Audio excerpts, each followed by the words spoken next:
गोरखपुर से Mumbai horror train भाग 1 अध्याय 1 आखिरी सफर की तैयारी। गोरखपुर रेलवे स्टेशन का प्लेटफॉर्म नंबर 5 हमेशा की तरह देर शाम को भी भीड़ से गुलजार था। हवा में सस्ते सिगरेट के धुएं, तेल में तले पकौड़ों और अनगिनत इंसानी पसीने की मिलीजुली गंध थी, जो उत्तर भारत के किसी भी बड़े रेलवे जंक्शन की पहचान होती है। रात के 11:30 बज रहे थे और हर यात्री की आंखें एक ही चीज की तलाश में थीं। 15,018 काशी एक्सप्रेस, जो गोरखपुर से मुंबई के लोकमान्य तिलक टर्मिनस LTT तक का 30 घंटे का लंबा सफर तय करती है। अद्वैत अपने पुराने मैले कुचैले ट्रॉली बैग को घसीटता हुआ भीड़ के बीच से निकला। 24 साल का अद्वैत दुबला पतला, चेहरे पर एक अनिश्चित भविष्य की चिंता लिए हुए। मुंबई में उसे एक डेटा एंट्री ऑपरेटर की नौकरी मिली थी। अपने छोटे से गांव से निकलकर ये उसका पहला बड़ा सफर था और उसके मन में उम्मीद, घबराहट और एक अजीब सी बेचैनी का मिश्रण था। वो अपनी सीटिंग चार्ट को देखने के लिए रुक गया। कोच S13, सीट संख्या 64, side upper berth. Side upper, ठीक है, उसने खुद से कहा। कम से कम कोई परेशान करने वाला तो नहीं होगा। जैसे ही उसने अपना कोच ढूंढा -S13, उसे तुरंत एक अजीब सी ठंडक का एहसास हुआ, जो प्लेटफॉर्म की गर्मी और उमस से बिल्कुल विपरीत थी। बाकी कोच नए या सामान्य दिख रहे थे, लेकिन S13 पर जैसे वक्त की गर्द जमी थी। ये बाकी डिब्बों की तुलना में थोड़ा पुराना, पेंट उतरा हुआ और कुछ ज्यादा ही खामोश लग रहा था। डिब्बे के दरवाजे पर लगा S13 का चिन्ह भी जंग खाकर धुंधला हो चुका था। अद्वैत ने भारी सांस ली और अंदर कदम रखा। भीड़ भरे स्टेशन के शोर के बावजूद S13 के अंदर एक असहज शांति थी। अन्य डिब्बों में जहां यात्रियों का सामान रखने, बच्चों के रोने और सीट पर झगड़ने का शोर था, वहीं इस डिब्बे में लगभग 80% सीटें खाली थीं। कुछ ही लोग अंदर थे और वे भी चुप्पी साधे अपनी अपनी बर्थ पर बैठे थे, जैसे किसी अनजाने डर के साए में हों। अद्वैत ने अपनी साइड अपर बर्थ को देखा। नीचे एक अधेड़ उम्र का आदमी, जिसका नाम TTE की सूची में बजरंग लाल था, बड़ी सख्ती से बाहर की ओर घूर रहा था। सामने एक महिला गीतांजलि अपने 2 छोटे बच्चों के साथ साइड लोअर पर बैठी थी। वे दोनों बच्चे बिल्कुल शांत थे, जो आमतौर पर ट्रेन में बच्चों का स्वभाव नहीं होता।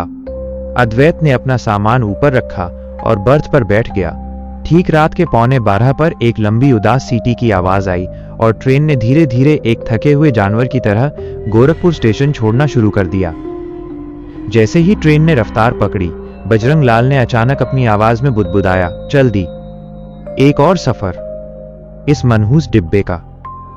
अद्वैत ने हिम्मत करके पूछा, क्या हुआ अंकल? ये डिब्बा कुछ पुराना लग रहा है। बजरंग लाल ने एक तीखी नजर अद्वैत पर डाली। उनकी आंखें अजीब सी लाल थीं। पुरानी? नहीं बेटा, ये शापित है। उन्होंने अपनी आवाज को और धीमा कर दिया। इस डिब्बे में हमेशा कुछ न कुछ बुरा होता है। कभी कोई यात्री रहस्यमय तरीके से गायब हो जाता है, कभी कोई बिना वजह अचानक मर जाता है। TTE भी इसमें ड्यूटी करने से डरते हैं। इसे अशुभ 13 कहते हैं। गीतांजलि ने अपने बच्चों को और कसकर पकड़ लिया। बच्चों की आंखें बड़ी और खाली थीं और उन्होंने एक भी शब्द नहीं कहा। अद्वैत का दिल जोर से धड़कने लगा। उसने बजरंग लाल की बात को अंधविश्वास मानकर टालने की कोशिश की, लेकिन S13 की भयानक खामोशी उसे मानने नहीं दे रही थी। अध्याय 2 रहस्यमय यात्रियों का आगमन। ट्रेन अब उत्तर प्रदेश के दूर दराज के खेतों के बीच से गुजर रही थी। बाहर सिर्फ अंधकार और ट्रेन के पहियों की एकरस ताल थी। लगभग रात के 1 बजे पर ट्रेन एक छोटे गुमनाम स्टेशन पर 5 मिनट के लिए रुकी। जैसे ही ट्रेन रुकी, S13 के अंदर के दरवाजे पर एक जोरदार खटखटाहट हुई। एक लंबा पतला आदमी अंदर आया। उसकी उम्र 50 के आसपास रही होगी, लेकिन उसके चेहरे पर झुर्रियों की जगह अजीब से सूखे निशान थे, जैसे किसी ने उसकी त्वचा को खींच लिया हो। वो काले ढीले कपड़े पहने हुए था और उसकी आंखें ट्रेन के अंदर के अंधेरे में भी चमक रही थीं। उसके साथ कोई सामान नहीं था। वो सीधे डिब्बे के बीच में खड़ा हो गया। उसने एक खाली बर्थ की ओर इशारा किया और बिना किसी से बात किए बैठ गया। उसके तुरंत बाद एक और यात्री डिब्बे में दाखिल हुआ। यह एक जवान लड़की थी, मुश्किल से 20 साल की, लेकिन उसकी हालत बहुत खराब थी। उसके कपड़े फटे हुए थे, उसके बाल बिखरे हुए थे और उसके चेहरे पर मिट्टी के धब्बे थे। वो भयभीत लग रही थी, जैसे किसी चीज से भागी हो। वो भी बिना किसी को देखे बजरंग लाल के पास वाली सीट पर बैठ गई और अपने दोनों हाथों को अपने कानों पर कसकर दबा लिया, जैसे कोई भयानक आवाज सुन रही हो। किसी ने उनसे बात करने की हिम्मत नहीं की।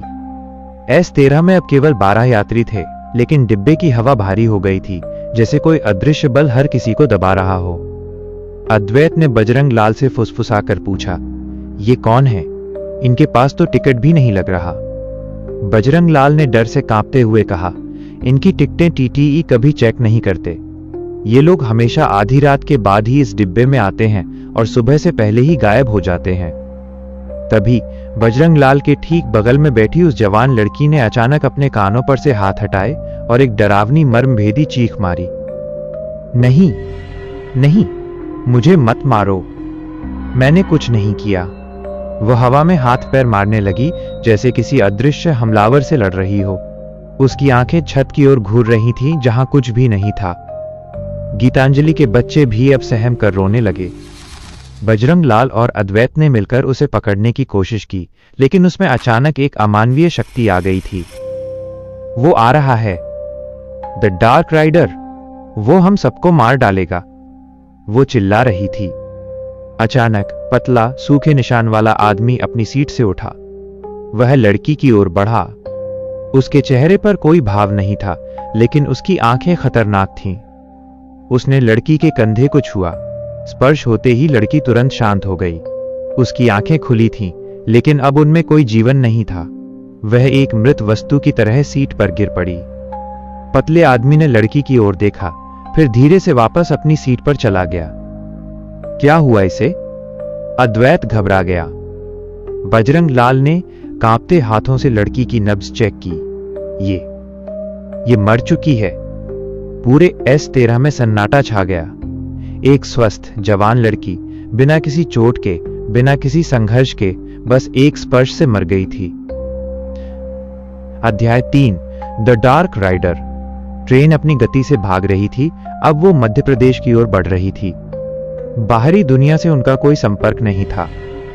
बजरंग लाल और अद्वैत ने फैसला किया कि वे TTE को सूचित करने के लिए अगले स्टेशन का इंतजार करेंगे। उन्होंने मृत शरीर को सावधानी से एक खाली बर्थ पर लिटा दिया और उसे एक चादर से ढक दिया। इस बीच अद्वैत ने पतला आदमी से बात करने की कोशिश की, जिसने लड़की को छुआ था। आप कौन हैं? आपने क्या किया उसके साथ? उस आदमी ने अपनी आंखें धीरे से खोलीं। उसकी आवाज उतनी ही सूखी और दरारों वाली थी जितनी उसकी त्वचा। मैंने उसे मुक्त किया। वह भागने की कोशिश कर रही थी। भागने की? किससे? जिसने ये ट्रेन खरीदी है, द डार्क राइडर। पतला आदमी, जिसका नाम उसने काल भैरव बताया, ने एक भयानक कहानी सुनाई। यह डिब्बा S13, ये बस लोहे का डिब्बा नहीं है, ये एक जाल है। बहुत साल पहले इस रूट पर एक भयानक ट्रेन हादसा हुआ था। सैकड़ों लोग मारे गए थे, लेकिन मरने वालों में एक ऐसा आदमी था, एक तांत्रिक, जो अपनी मौत से ठीक पहले अपनी आत्मा को इस डिब्बे में कैद करने में सफल रहा था। उसने अपने लिए एक रास्ता बना लिया। अब हर सफर पर वो राइडर बनकर आता है। काल भैरव ने आगे बताया, वो तांत्रिक अब द डार्क राइडर कहलाता है। उसे अपने भयानक प्रयोगों के लिए ऊर्जा चाहिए। वो हर सफर में कुछ विशेष आत्माओं का चुनाव करता है और उन्हें अपने साथ ले जाता है। अद्वैत ने लगभग चिल्लाते हुए पूछा, और आप कौन हैं? क्या आप उसके सहायक हैं? काल भैरव ने एक बेजान मुस्कान दी। सहायक? नहीं, मैं उसका शिकारी हूं। मैं उसके लिए उन आत्माओं को पकड़ता हूं जो भागने की कोशिश करती हैं। जैसे वो लड़की, जो भागने की कोशिश करते हैं उन्हें तुरंत मार दिया जाता है, और जो चुपचाप बैठते हैं उन्हें राइडर खुद लेने आता है। तभी गीतांजलि का छोटा बेटा, जो अब तक शांत बैठा था, अचानक उठ खड़ा हुआ। उसकी आंखें अजीब सी चमकीली हरी हो गईं। उसकी आवाज बच्चों जैसी नहीं थी, बल्कि एक गहरी गूंजने वाली डरावनी आवाज थी। तुम्हारा खेल खत्म भैरव। बच्चे के शरीर से वो भयानक आवाज निकली। वो आवाज S13 की दीवारों से टकराकर गूंज रही थी। हर यात्री के दिल में डर भर रही थी। ये डिब्बा अब मेरा है और तुम सबको मैंने चुन लिया है। अद्वैत की आंखें फटी रह गईं। वो द डार्क राइडर था, वो तांत्रिक, वो अब बच्चे के शरीर में था। काल भैरव अपनी सीट से उछल पड़ा। नहीं, अभी नहीं, मैं तुम्हें आत्माएं नहीं लेने दूंगा। बजरंग लाल कोने में सिमट गया था। गीतांजलि बेसुध हो चुकी थी, जबकि उसका दूसरा बच्चा अब भी चुपचाप बैठा सब देख रहा था। तुम मुझे रोक नहीं सकते, बच्चे के शरीर में मौजूद राइडर ने कहा। अचानक ट्रेन के अंदर की सभी लाइटें झपकी और फिर पूरी तरह से बुझ गईं। पूरे S13 में गहरा काला अंधेरा छा गया। बाहर सिर्फ ट्रेन के पहियों की जोरदार घरघराहट थी। अंधेरे में अद्वैत ने एक अजीब सी गीली सड़ी हुई गंध महसूस की। फिर उसने एक फिसलती हुई आवाज सुनी, जैसे कोई विशाल सांप फर्श पर रेंग रहा हो। और फिर एक भयानक, ठंडी, अमानवीय हंसी। काल भैरव की आवाज आई जो दर्द से भरी थी। ये आ रहा है, छुप जाओ अद्वैत, इसे तुम्हारी आत्मा चाहिए। अद्वैत ने अपने हाथ से अपनी आंखों को ढका। वो हिल भी नहीं पा रहा था। उसे लगा जैसे कोई बर्फीला हाथ उसकी गर्दन को छू रहा है। और फिर चीख। वो चीख काल भैरव की थी, जो अचानक कट गई थी। एक भयानक, दर्दनाक और अधूरी चीख। अद्वैत ने अपने दिल की धड़कनों को सुना, जो किसी ड्रम की तरह बज रही थीं। वो सांस भी नहीं ले पा रहा था। लाइटें फिर से जली, धीमी और मंद। S13 का दृश्य दिल दहला देने वाला था। काल भैरव का शरीर वहां नहीं था। उसकी सीट खाली थी। फर्श पर केवल काले रंग का चिपचिपा पदार्थ का एक बड़ा धब्बा था। और गीतांजलि के बच्चे के शरीर में मौजूद द डार्क राइडर अब खड़ा था। उसके चेहरे पर एक विकृत मुस्कान थी और उसकी आंखें अब हरी नहीं बल्कि गहरे लाल रंग की थीं। उसने अपनी उंगली अद्वैत की ओर उठाई। अब तुम्हारी बारी। अध्याय 4, मौत का खेल। जब डिब्बे की मंद रोशनी में गीतांजलि के छोटे बेटे के शरीर में द डार्क राइडर ने अद्वैत की ओर उंगली उठाई, तो अद्वैत का दिमाग सन्न रह गया। वो जानता था कि अब यह केवल एक हॉरर कहानी नहीं, बल्कि अस्तित्व की लड़ाई थी। डर गए? बच्चे के शरीर से राइडर की गूंजती आवाज आई। अच्छी बात है, डर ऊर्जा देता है। और मुझे बहुत भूख लगी है। राइडर बच्चे के छोटे पैरों पर धीरे धीरे अद्वैत की ओर बढ़ा। अद्वैत को अचानक काल भैरव की आखिरी बात याद आई, छुप जाओ। वो तेजी से अपनी साइड अपर बर्थ पे चढ़ा। उस ऊंचाई पर भी उसे लगा जैसे राइडर की ठंडी सांसें उसकी एड़ियों को छू रही हैं। ऊपर, क्या तुम्हें लगता है कि लोहे की ये चादर तुम्हें मुझसे बचा सकती है? राइडर ने हंसते हुए कहा। अचानक ट्रेन ने एक भयानक मोड़ लिया। ट्रेन के पहियों की आवाज एक तीखी चीख में बदल गई और S13 डिब्बा बुरी तरह से हिल गया। इस झटके से राइडर संतुलन खो बैठा।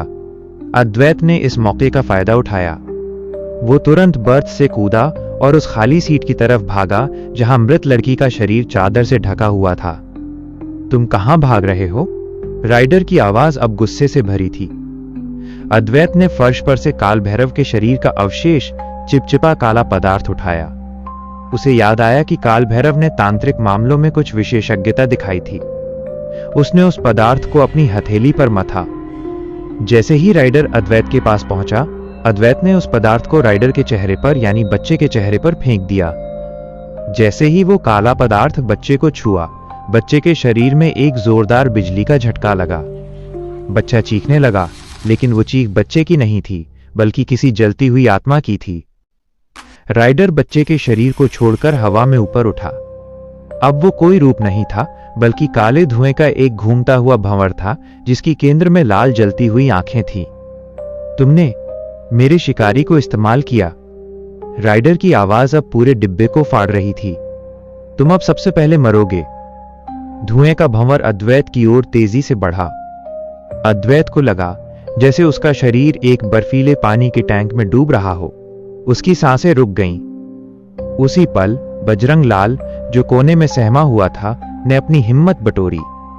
उसने अपनी सीट के नीचे से एक पुराना जंग लगा लोहे का रॉड निकाला, जिस पर शायद किसी तरह के धार्मिक चिन्ह खुदे हुए थे। ये ले।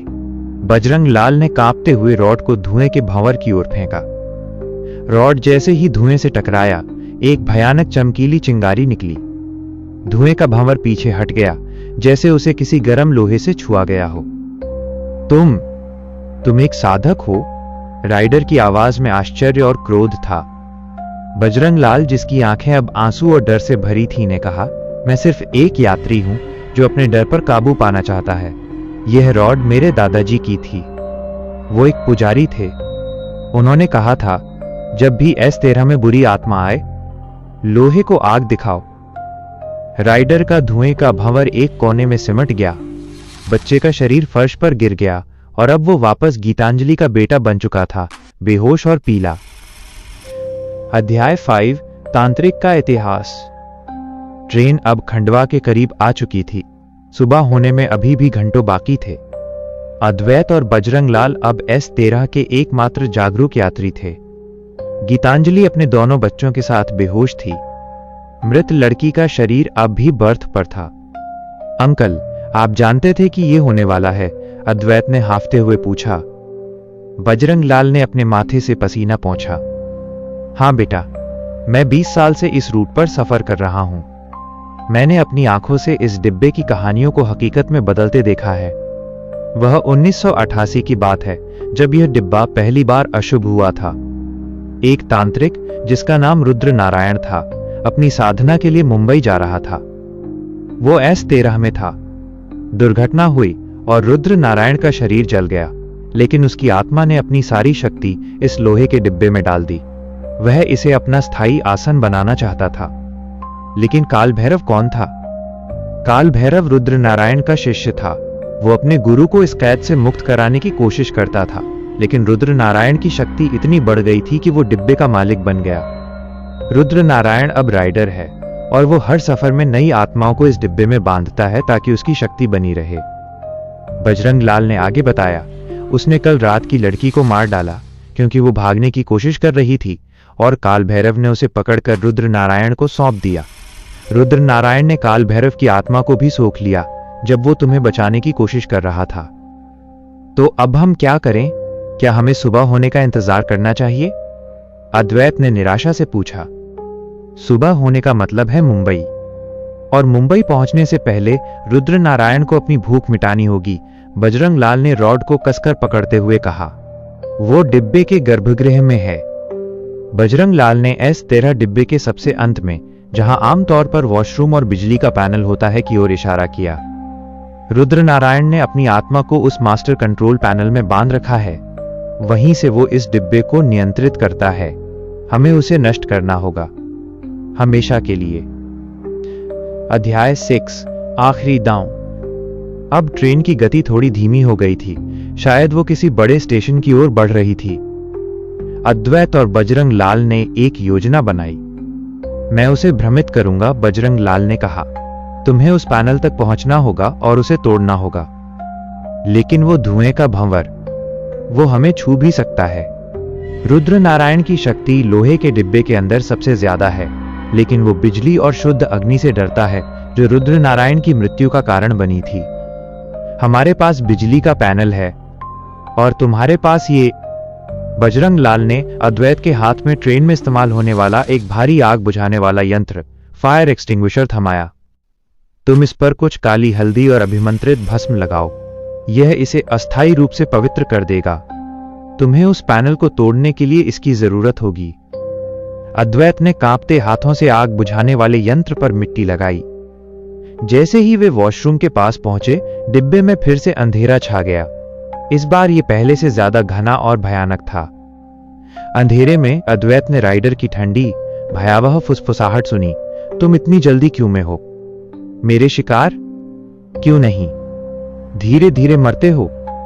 बजरंग लाल चिल्लाया। रुद्र नारायण, मैं तुम्हें चुनौती देता हूं। तुम सिर्फ एक कैद आत्मा हो। बाहर निकलो। ये सुनकर धुएं का भंवर बिजली के पैनल के पास से निकलकर बजरंग लाल की ओर तेजी से बढ़ा। बजरंग लाल अपनी जगह स्थिर खड़ा रहा, अपने हाथ में रॉड लेकर। मुझे मार डालो, लेकिन यह आत्माएं अब और नहीं। बजरंग लाल ने चिल्लाकर उस भंवर को अपनी ओर आकर्षित किया। राइडर ने एक पल में बजरंग लाल को अपने कब्जे में ले लिया। बजरंग लाल के शरीर से एक भयानक चीख निकली और वो तुरंत गिर पड़ा। लेकिन इस बलिदान ने अद्वैत को मौका दे दिया। अद्वैत अंधेरे में भागा। वो बिजली के पैनल के पास पहुंचा। पैनल लोहे का था, ठंडा और भयंकर ऊर्जा से धड़क रहा था। नहीं, धुएं का भंवर बजरंग लाल के शरीर को छोड़कर तुरंत अद्वैत की ओर पलटा। राइडर ने अद्वैत पर हमला किया।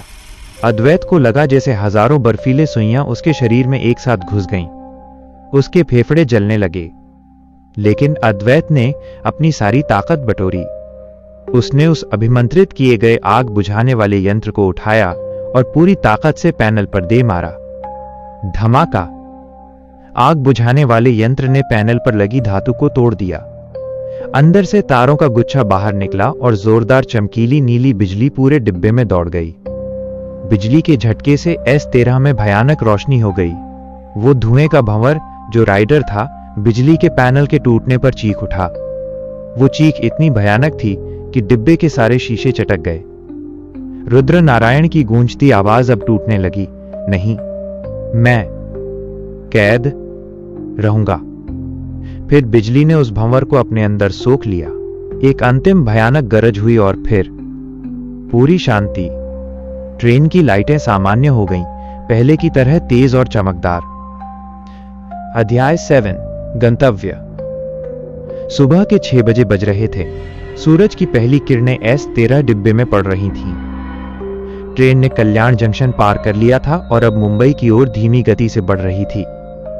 अद्वैत अपनी सीट पर बैठा था, थका हुआ, सदमे में। उसके बगल में बजरंग लाल का शरीर पड़ा था। अब वो शांत था। गीतांजलि और उसके बच्चे जाग गए थे। बच्चे अब हंस रहे थे, सामान्य थे। गीतांजलि को पिछली रात की कोई बात याद नहीं थी। अरे भाई, क्या हुआ यहां? इतना अंधेरा क्यों था? गीतांजलि ने पूछा। अद्वैत ने सिर्फ इतना कहा, बस कुछ तकनीकी खराबी थी बहन जी, सब ठीक है। जब Kashi express Lokmanya Tilak terminus LTT पहुंची, अद्वैत ने बजरंग लाल के शरीर और मृत लड़की के बारे में पुलिस को सूचना दी। पुलिस ने इसे असामान्य मृत्यु और ट्रेन में हुई दुर्घटना बताकर दर्ज किया। S13 डिब्बे को तुरंत सर्विस के लिए हटा दिया गया। अद्वैत जानता था कि यह केवल एक तकनीकी खराबी या असामान्य मृत्यु नहीं थी। उसने प्लेटफॉर्म पर कदम रखा। मुंबई की भीड़, शोर और भागम भाग उसे अजीब सी राहत दे रही थी। खुली हवा में उसे अब वो घुटन और भयानक ठंडक महसूस नहीं हो रही थी। अद्वैत ने अपनी नई नौकरी शुरू की और एक सामान्य जीवन जीने लगा। महीनों बाद जब अद्वैत ने मुंबई की स्थानीय खबरें पढ़ी तो एक छोटी सी खबर ने उसका ध्यान खींचा। रेलवे ने सुरक्षा कारणों से 15,018 काशी एक्सप्रेस के पुराने कोच S13 को स्थायी रूप से स्क्रैप कर दिया है। ये पढ़कर अद्वैत को एक गहरी शांति मिली। राइडर की कैद हमेशा के लिए खत्म हो चुकी थी। लेकिन आज भी जब वो रात में ट्रेन के पहियों की आवाज सुनता है तो उसे S13 की भयानक खामोशी और बजरंग लाल की अधूरी चीख याद आ जाती है। वो जानता था कि कुछ कहानियां सिर्फ किताबों तक सीमित नहीं रहती, वे लोहे के डिब्बों में 2 शहरों के बीच के अंधेरे सफर में हमेशा के लिए जिंदा रहती हैं। समाप्त।